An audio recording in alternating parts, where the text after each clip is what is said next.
बिस्मिल्लाहिर्रहमानिर्रहीम, अस्सलाम वालेकुम। मैं हूं मोहम्मद जुनैद हलीम। नाज़रीन, उम्मीद है आप सब खैरियत से होंगे। नाज़रीन, पाकिस्तान के वज़ीर दिफ़ा ख्वाजा आसिफ की तरफ से भारत की गीदड़ भभकियों का जवाब आया है कि हालिया इंटरव्यू के अंदर उन्होंने कहा है कि भारत की तरफ से कोई मिस एडवेंचर खारिज से इम्कान नहीं है, यानी कि कोई शरारत हो सकती है क्योंकि ज़ख्म बहुत गहरा है, शर्मिंदगी इतनी है कि मुँह छुपाने से भी ख़त्म नहीं हो पा रही और दुनिया भर से जो सवालात पूछे जा रहे हैं उसका जवाब मोदी सरकार के पास नहीं है। ख़ुद वो दुनिया को क्या मुतमईन करेंगे, अपने लोगों को, अपने दाएं बाएं बैठे हुए लोगों को वो मुतमईन नहीं कर पा रहे। और अब जलसों के अंदर धमकियों का सिलसिला तेज तर हो चुका है, चाहे वो भाजपा सरकार के कर्ता धर्ता हों या उनके सर्विसेज चीफ्स हों, उनके जरिए अपनी सुबकी को छुपाने के लिए और कोई और जहन साजी के लिए ये माहौल बनाया जा रहा है। तो वज़ीर दिफा की तरफ से ख्वाजा आसिफ साहब की तरफ से क्या इंकशाफात किए गए हैं वो आपके साथ शेयर करते हैं। और साथ में हम ये पहले भी कह चुके हैं कि हमारा पाला पड़ा है बहुत ही नीच और बहुत ही गिरे हुए कम ज़र्फ दुश्मन के साथ, क्योंकि अब वो पाकिस्तान की आर्म्ड फोर्सेस का तो सामना कर नहीं सकते, पाकिस्तान के फिजाया के, पाकिस्तान के एयरफोर्स के शाहीनों का तो सामना करने की उनमें ना तो सकत है ना ही सलाहियत है। तो अब सरहद पार करने वाली भेड़ बकरियों के साथ वो अपना जो गुस्सा है, जो भड़ास है, वो निकाल रहे हैं। और बॉर्डर एरिया में कुछ 7-8 बकरियां थीं एक चरवाहे की पाकिस्तान की, जो कि गलती से सरहद पार करके दूसरी तरफ चली गईं। उनके साथ जो जुल्म हुआ है उसकी मिसाल नहीं मिलती। किसी को गोली मारी है और कुछ की टांगें तोड़ी गई हैं। ये आपको विजुअल्स में दिखाएंगे और आपको बताएंगे कि किस तरह से छोटी हरकतों पर और इंसानियत से भी, जिसको आप इंसानियत क्या, ये तो जानवरों का लिहाज नहीं कर रहे, तो किस हद तक गिर चुका है हमारा दुश्मन, इससे बारे में भी आपको एक खबर देंगे। और उसके बाद फिर आपको बताएंगे कि किस तरह से प्रवीण स्वाने एक्सपोज कर रहे हैं हर बार की तरह। इस बार भी करण ठापर के साथ वो एक इंटरव्यू में मौजूद थे। करण ठापर की तरफ से क्वेश्चन बड़ा वैलिड पूछा गया। उन्होंने कहा कि जी क्या वजह है कि एक तरफ पाकिस्तान दावा करता है भारत के 6 या 7 तैयारे गिराने का, सब कहते हैं वाह वाह वाह, तैयारे गिर भी गए, उसको मान भी लिया जाता है, उसको रिपोर्ट भी किया जाता है। लेकिन भारत की तरफ से जब ये दावा किया जा रहा है कि जी भारत ने भी पाकिस्तान के तैयारे गिराए हैं, तो उसको कोई लिफ्ट नहीं करवाई जा रही, ना ही उसको बैनुल-अक़वामी मीडिया, मगरबी मीडिया रिपोर्ट कर रहा है। इसकी वजह क्या है? तो प्रवीण स्वानी की तरफ से बहुत ही वैलिड और लॉजिकल बात की गई है। क्या उन्होंने कहा है कुछ ही देर में आपको सुनवाते हैं और फिर आपको बताएंगे कि पाकिस्तान के हक में पोस्ट करना भी गुनाह या जुर्म ठहरता है भारत के अंदर। भाजपा सरकार के जो शाइनिंग इंडिया है ना, जो दुनिया की सबसे बड़ी जमहूरियत खुद को किसी जमाने में कहलवाते थे, अब वहां पे कश्मीरी हो या नॉन कश्मीरी हो, पाकिस्तान के हक में अगर आपने पोस्ट कर दी है तो आपका काबिल सजा जुर्म होगा। इसी जुर्म में एक शहरी को गिरफ्तार किया गया था, लेकिन इंडियन हाई कोर्ट की तरफ से कहा गया कि जी आप इससे किसी की वफादारी या किसी की गद्दारी को साबित नहीं कर सकते और फौरी तौर पर जो शख्स को आपने गिरफ्तार किया उसे रिहा किया जाए। यह खबर भी आपके साथ शेयर करते हैं।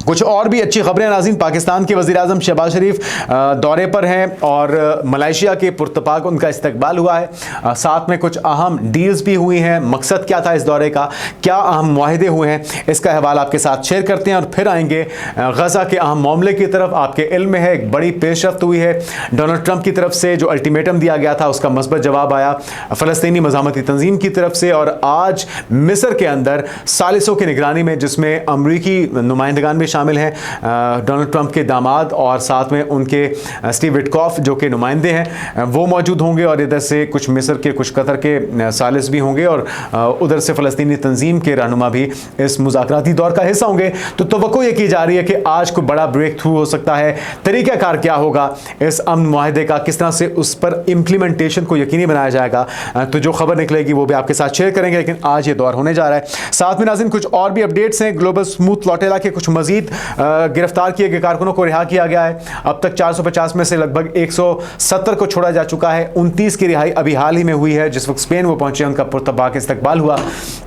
साथ में नाज़रीन डोनाल्ड ट्रंप की तरफ से कुछ गालम गलोच हुई है, गालियां दी गई हैं। किसे? जी हाँ, नेतन्याहू को। आपको अपने कानों पर यकीन नहीं आ रहा हुआ, लेकिन मुख्तलिफ तज्जियाती जो तज्जियाकार हैं वो और नशियाती इदारे इसको रिपोर्ट कर रहे हैं। और डोनाल्ड ट्रंप की तरफ से कहा गया कि जी बड़े ही तुम तंग नज़र इंसान हो, बड़े ही नेगेटिव आदमी हो और थोड़ा सा तो किसी चीज़ को पॉजिटिव ले लिया करो।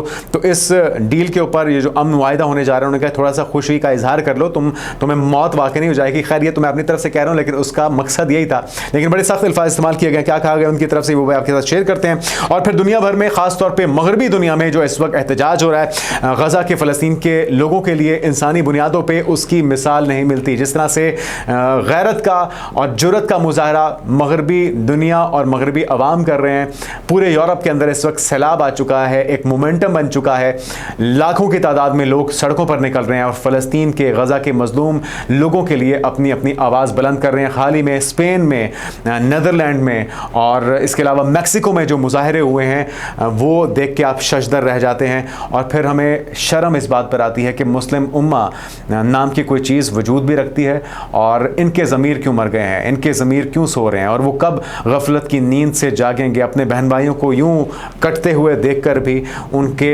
बच्चों को भूख से बिलकते हुए देख के भी अगर आपको होश या गैरत नहीं आएगी तो फिर कब आएगी। तो नाज़रीन, ये सारी बहुत ही अहम डेवलपमेंट्स हैं। सबसे पहले तो ख्वाजा आसिफ साहब का जो इंटरव्यू है हालिया, उसमें उन्होंने खुल के इस खदशे का इजहार किया है कि कोई फॉल्स फ्लैग ऑपरेशन हो सकता है और कोई और शरारत भारत की तरफ से दोबारा भी हो सकती है। साथ में वो कह रहे हैं कि किसी किस्म के मिस एडवेंचर को खारिज इम्कान करार नहीं दिया जा सकता। साथ में ख्वाजा आसिफ साहब कहते हैं कि भारत की तरफ से किसी किस्म के एडवेंचर को आप टाल नहीं सकते, ना ही कह सकते हैं कि वो ऐसी हरकत नहीं करेंगे दोबारा। और उन्होंने कहा है कि सियासी तौर पर भारत में बहुत ज़्यादा नुकसान हो रहा है, हमने भारत को जो नुकसान पहुँचाना था वो पहुँचा दिया है और भारत के अवाम उनसे पूछ रहे हैं कि मुल्क के साथ क्या किया।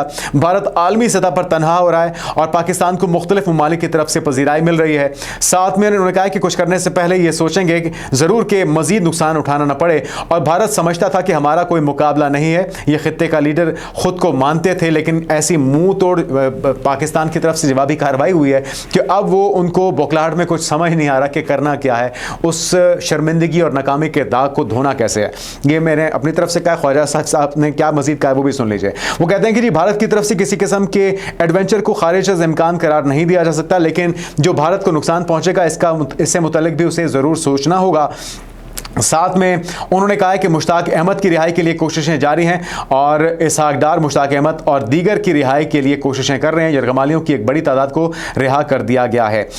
इसके अलावा उन्होंने कहा है कि इजरायली वज़ीर-ए-आज़म की एंड गेम स्टार्ट होगी और इसराइल के वज़ीर-ए-आज़म के खिलाफ मुकदमात हैं, गिरफ्तार हो जाएगा। दुआ करता हूँ गजा में जल्द अमन कायम हो। अच्छा नाज़रीन, अब आते हैं ख्वाजा आसिफ साहब के बयान के बाद उस गिरे हुए और घटिया दुश्मन के उस हरकत की तरफ जो कि बॉर्डर के ऊपर पेश आया। अभी हाल ही में एक चरवाहा था और उसकी बकरियां गलती से सरहद पार कर गईं, जिसके सामने जो भारतीय फौज है उन्होंने ना सिर्फ उन्हें पाकिस्तान, पहले अभी माजी में पहली बार नहीं हुआ, ये पहले भी होता रहा है नाज़रीन, और उसका तरीकाकार ये होता था कि अगर कोई भेड़ बकरी, कोई चरवाहा गलती से उसके जानवर पार कर गए सरहद तो उन्हें मुनासिब तरीके से हैंड ओवर कर दिया जाता था, वार्निंग दे दी जाती थी। लेकिन इस बार अब अपनी शिकस्त का जो दाग है वो धोने के लिए, अपना जो भड़ास है वो निकालने के लिए मासूम और बेजुबान जानवरों से बदला लिया जा रहा है। हुआ क्या है, खबर सुन लीजिए। भारत फौज ने दरिंदगी की इंतहा करते हुए थरपारके के करीब गलती से बॉर्डर की दूसरी साइड पर जाने वाली 8 बकरियों को हलाक, उन्हें गोलियां मारी गई हैं और दर्जनों को जख्मी किया है। जख्मी कैसे किया है, उनकी टांगें तोड़ दी गई हैं। आप अंदाजा लगाइए कि इस कदर दरिंदगी कोई दिखा सकता है, इसका हमें अंदाजा नहीं था। भारतीय फौज ने नाज़रीन ये दरिंदगी थरपारकर के करीब सरहदी गांव है सुनुरानी, इसकी इंडियन साइड पर दिखाई है, जहां 8 बकरियों को हलाक किया है गोलियां मार के और 54 की टांगें तोड़ी गई हैं।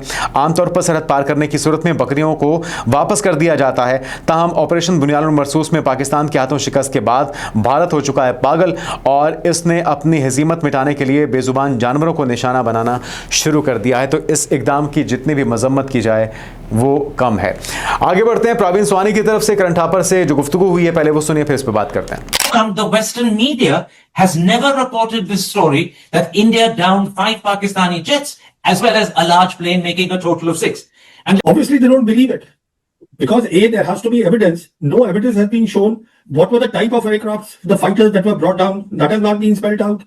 And then you see, Karan, a very simple thing is that today there are at least 4 big countries, I'm including EU in that, who have round the clock visibility. They have global satellite constellations. And America is one of them, Russia is another, China is another, and EU is another. So people know the reality. You see, it is basically, in my assessment, this whole thing of chief coming and saying all this is to assuage the feelings of the Indians. because the worry is that the image of the government should not come down in the eyes of the Indians. That is what matters. So this is propaganda. Well, you can give it any name, but in my assessment, it's as far as the military is concerned, it's something that should not have happened. तो नाज़रीन, आपने Praveen Svane की गुफ्तगू सुनी है। बड़ी logical बात है। एक तो वो कहते हैं कि उन्हें इस पे यकीन नहीं है जो भारत दावा कर रहा है और इसलिए वो इसको चला नहीं रहे। दूसरा, सारों के पास सैटेलाइट नेटवर्क मौजूद है, सबको पता है ग्राउंड पे हो क्या रहा है और वो जानते हैं पाकिस्तान का दावा दुरुस्त है, भारत का दावा झूठा है। तो कोई झूठा, अब ये भारतीय मीडिया तो है नहीं, ये गोदी मीडिया तो है नहीं कि सच झूठ को गड़बड़ करके चलाते रहे मोदी सरकार को, भाजपा सरकार को खुश करने के लिए। वहां पे तो बड़े भारी जुर्माने हो जाते हैं अगर आपने गलत खबर बगैर किसी प्रूफ के शाया कर दी है। तो अब वो भारत के प्रोपेगेंडे को क्यों कर शाया करेंगे और अपनी क्रेडिबिलिटी को, साख को नुकसान पहुंचाना चाहेंगे। तो प्रवीण स्वाने की तरफ से एक बार फिर से एक्सपोज किया गया है। मेरे ख्याल में इंडिया के जो समझ बूझ रखने वाले लोग हैं उन्हें इस तरह के तजज़ियाकारों को सुनना चाहिए ताकि आप की आंखों में जो पट्टी बंधी हुई है भाजपा सरकार के मोहब्बत की, वो हकीकत में क्या है, कितना मकरू चेहरा है मोदी सरकार का, उससे आप देख सकें और फिर सही चुनाव कर सकें सही और गलत के दरमियान में। अच्छा नाज़रीन, पाकिस्तान के हक में पोस्ट करना जुर्म ठहरा था लेकिन उसे एक्सपोज किया है, उसे नल एंड वॉइड किया है भारतीय हाई कोर्ट ने। खबर क्या है सुन लीजिए। इलाहाबाद हाई कोर्ट ने बड़ा फैसला देते हुए पाकिस्तान की हिमायत में पोस्ट गद्दारी नहीं ये करार दिया है। इलाहाबाद हाई कोर्ट ने सोशल मीडिया पर पाकिस्तान की हिमायत में पोस्ट करने के इल्जाम में गिरफ्तार एक शख्स को जमानत देते हुए फैसला सुनाया है कि ऐसी पोस्ट अगरचा गुस्सा या अदम हमआहंगी को तो हवा दे सकती है लेकिन ये गद्दारी की दफात में शामिल नहीं होगी। 26 सितंबर के फैसले में अदालत ने मीरठ के रिहायशी साजिद चौधरी को जमानत दी जिस पर मई में कामरान भट्टी पर फखर है पाकिस्तान जिंदाबाद की पोस्ट करने का इल्जाम लगाया, लेकिन उसने इस पोस्ट को फॉरवर्ड किया था, खुद से जनरेट नहीं की थी और यही मौक़िफ़ उनके वकील की तरफ से उठाया गया जिसको तस्लीम करते हुए हाई कोर्ट ने फौरी तौर पर उनकी रिहाई के अहकाम दिए और दलाल सुनने के बाद मीरठ के रिहायशी साजिद चौधरी को रिहा करने का हुक्म देते हुए गद्दारी का इल्ज़ाम भी ख़त्म कर दिया गया है। तो यकीनी तौर पे खुशाइंद है और वो लोग जो कि इसे इस्तेमाल करते हैं पाकिस्तान के ख़िलाफ़, चाहे वो नरेंद्र मोदी हो या उसके भक्त हों, वो हमेशा जो नफ़रत का कार्ड है, जो तासुबाना कार्ड है, उसे इस्तेमाल किया जाता है अपने इंतखाबात जीतने के लिए। अच्छा नाज़रीन, अब ख़बर यह है कि पाकिस्तान के हक़ में एक और अच्छी खबर आई है पाकिस्तानी मईशत को लेकर, और वो लोग जो पाकिस्तान की मईशत को दिवालिया होना देखना चाहते थे होता हुआ, उनके लिए भी बुरी खबर है और वो जो इसके लिए साजिश कर रहे थे खासतौर पे भारत, उनके लिए भी एक बहुत बड़ा सेटबैक है क्योंकि ब्लूमबर्ग की तरफ से ये रिपोर्ट सामने आई है जिसमें दिवालिया होने की कहानी शुरू होने से पहले ही ख़त्म हो चुकी है। और ये तफसीलात क्या है, पाकिस्तान की कारकर्दगी कहा जा रहा है कि दुनिया की उभरती हुई मईशतों में दूसरे नंबर पर है, जबकि इस मैदान में सिर्फ तुर्की पाकिस्तान से आगे है, तुर्की आगे है। हमें इस पर भी खुशी है, हमारा दोस्त ब्रदर मुल्क है, अगर वो तेज़ी से तरक्की कर रहा है तो बहुत ही खुशाइंद है। पाकिस्तान को भी उसे सीखना चाहिए और अपनी रफ्तार को मज़ीद तेज़ करना चाहिए। गुज़श्ता 15 महीनों में जून 2024 से 25 में पाकिस्तान के दिवालिया होने के इम्कानात में 2200 पॉइंट्स की कमी नुमाया तौर पर देखी गई है और ये पाकिस्तान की जो बेहतर माशी पॉलिसी है उसका समर है। हो क्या रहा है वो भी सुन लीजिए। मलेशिया के वज़ीर-ए-आज़म पाकिस्तान शहबाज शरीफ दौरे पर हैं। 20 करोड़ मालियत का हलाल गोश्त दरामद किया जाएगा। वज़ीर-ए-आज़म शहबाज शरीफ की तरफ से इस मौके पर डील हुई है। साथ में पुरतपाक इस्तकबाल जो हुआ है वो देखने के लायक था। इस मौके पर हमने देखा कि जो वज़ीर-ए-आज़म के साथ मलेशियन वज़ीर-ए-आज़म हैं अनवर इब्राहिम, इनकी दावत पर इस सरकारी दौरे पर पहुंचे हैं और इसमें तिजारत होगी, सरमायाकारी, आईटी, हलाल इंडस्ट्री, तालीम, तवानाई और डिजिटल मईशत में ताउन बढ़ाने पर गुफ्तगू हुई और इसमें तबादला ख्याल हुआ। सिर्फ गुफ्तगू नहीं बल्कि एग्रीमेंट्स भी हो रहे हैं और अनवर इब्राहिम ने वज़ीर-ए-आज़म शहबाज शरीफ का गर्मजोशी से इस्तकबाल किया, उन्हें मलेशिया आमद पर खुशामदीद कहा है। और जिस तरह से हमने आपको बताया है कि दोनों ममालिक के दरमियान तिजारत, सरमायाकारी, आईटी, तालीम, तवानाई, हलाल इंडस्ट्री समेत मुख्तलिफ शोबों में ताउन के फ़रोग़ का नया बाब शुरू होने जा रहा है। और इसी पेशरफ्त को लेकर मलेशिया के वज़ीर-ए-आज़म अनवर इब्राहिम से उनकी मुलाकात के बाद जो मुश्तरका प्रेस कॉन्फ्रेंस हुई थी उसमें भी दोनों की तरफ से गर्मजोशी का मुज़ाहरा किया गया और साथ में दोनों ममालिक ने मुख्तलिफ शोबों बशमूल तिजारत, तालीम, हलाल सर्टिफिकेट्स में बाहमी ताउन बढ़ाने का इरादा किया है और लगभग $20 करोड़ मालियत का हलाल गोश्त जो है वो दरामद करेगा। पाकिस्तान के वज़ीर-ए-आज़म शहबाज शरीफ की तरफ से इस मौके पर इसका ऐलान भी किया गया। तो हम उम्मीद करते हैं कि इस दौरे के मस्बत नताइज और समरात सामने आ सकेंगे। अब आते हैं नाज़रीन उस अहम खबर की तरफ जो कि होने जा रही है आज मिस्र में मुलाकात। इस खबर की तफसीलात क्या है, गज़ा में जंगबंदी के इम्कानात का मुस्तकबिल क्या होगा, दुनिया की नज़रें इस वक्त मिस्र की आज होने वाली बैठक पर लगी हुई हैं। अमरीकी सदर ट्रंप के दामाद हैं जेरेड कुशनर और खुसूसी एलची हैं स्टीव विटकॉफ, अमरीका की नुमाइंदगी कर रहे हैं। इसराइली वज़ीर-ए-आज़म के दफ्तर के मुताबिक इसराइली वफ़द भी मुज़ाकरात के लिए आज मिस्र के शहर शर्म अल शेख रवाना होगा और मिस्र में ये जो मुज़ाकरात हैं बुनियादी तौर पे इस्राएली यरगमालियों की रिहाई और गजा से इस्राएली फौज के निकलने पर इसमें ये दोनों अहम नुकात ज़ेरे गौर लाए जाएंगे। तो हम उम्मीद करते हैं इसका मस्बत नतीजा निकले। दूसरी तरफ डोनाल्ड ट्रंप ने कहा है कि गजा में यरगमाली जो बनाए गए हैं इन अफराद को बहुत जल्द रिहा किया जाएगा क्योंकि सालिस आज मिस्र में और इसराइल के दरमियान बिलवास्ता अमन मुज़ाकरात के लिए मुलाकात कर रहे हैं। साथ ही अमरीकी सदर ट्रंप ने कहा है कि मुआहिदे में हमें ज़्यादा लचक की ज़रूरत नहीं क्योंकि सभी मुत्तफ़िक हैं। साथ में उन्होंने एक धमकी भी दी है फ़लस्तीनी तंजीम को कि अगर उसने अपने गज़ा से निकलने पर लचक का मुजाहरा ना किया या इस बात को यकीनी ना बनाया तो फिर हम उसे ख़त्म कर देंगे। लेकिन अभी तक मामला बेहतरी की तरफ जा रहा है और साथ में लानत मलामत की है डोनाल्ड ट्रंप ने नेतन्याहू की कि भाई तुम बड़े ही नेगेटिव इंसान हो, तुम्हें थोड़ा खुश होना चाहिए इस चीज़ पे, तुम हर चीज़ में से बुराइयां ढूंढते हो। तो अब एक बेसिकली तो कमर टूट गई है, नेतन्याहू को घुटने टेकने पड़े हैं क्योंकि मगरबी दुनिया का जो दबाव है, जो इस वक्त लानत मलामत हो रही है, एहतजाज मुजाहरे हो रहे हैं और आपको मैं ये जो विजुअल्स दिखा रहा हूँ ये बहुत ही एक देख के आपको इस चीज़ की खुशी होती है कि दुनिया में आज भी इंसानियत का दर्द रखने वाले लोग मौजूद हैं, चाहे वो मगरिब में हैं, चाहे वो इस वक्त यूरोप के अंदर हैं, लेकिन चले इंसानियत तो है। और साथ में अफसोस इस बात का होता है कि मुसलमान इस मौके पर आपको कहीं बहुत पिछली सफ़ में दिखाई देते हैं। गो कि पाकिस्तान में भी कल कराची के अंदर एक ज़बरदस्त मुजाहरा हुआ जिसे लीड किया था जमात इस्लामी ने, उसमें आम शहरी भी बड़ी तादाद में मौजूद थे। पाकिस्तान की तरफ से साबिक सेनेटर मुश्ताक अहमद साहब इस वक्त भी इसराइल की हिरासत में हैं, जिनकी रिहाई की कोशिशें यकीनी तौर पर जारी हैं, लेकिन उसे मज़ीद तेज़ करने की ज़रूरत है। उनकी बखैर वाफ़ियत पाकिस्तान वापसी को यकीनी बनाया जाना ज़रूरी है। लेकिन ये जो आपको मैं मनाज़िर दिखा रहा हूँ ये इस वक्त स्पेन में आप देख सकते हैं, लाखों का मजमा है जिस पे ख्वाजा आसिफ साहब ने भी अपने ख्यालात का इजहार किया है। मैक्सिको का ये जो मुजाहरा है जिसमें ख्वाजा आसिफ साहब वज़ीर दिफा वो कहते हैं कि जी क्या किसी मुसलमान मुल्क मासिवा यमन के गज़ा के लिए इतना बड़ा इज्तिमा नज़र आया हो। ये मैक्सिको है जो एक मुस्लिम मुल्क नहीं है, वहाँ मुसलमानों की बड़ी तादाद भी नहीं है, लेकिन इंसानियत से मोहब्बत करने वाले इंसान बसते हैं जो जुल्म के खिलाफ आवाज़ उठाने वाला ज़मीर रखते हैं। 1.5 अरब मुसलमान महशर में रहमतुल्लिल आलमीन से शफात किस तरह की उम्मीद रखेंगे, उनसे शफात की। और मुसलमान 57 रियासतों के गलियों बाज़ारों में अवाम नास की फ़लस्तीनियों पर जुल्म पे खामोश यौम हिसाब में सज़ाबार करार देगी। तो यकीनी तौर पे लम्हा फ़िक्रिया है।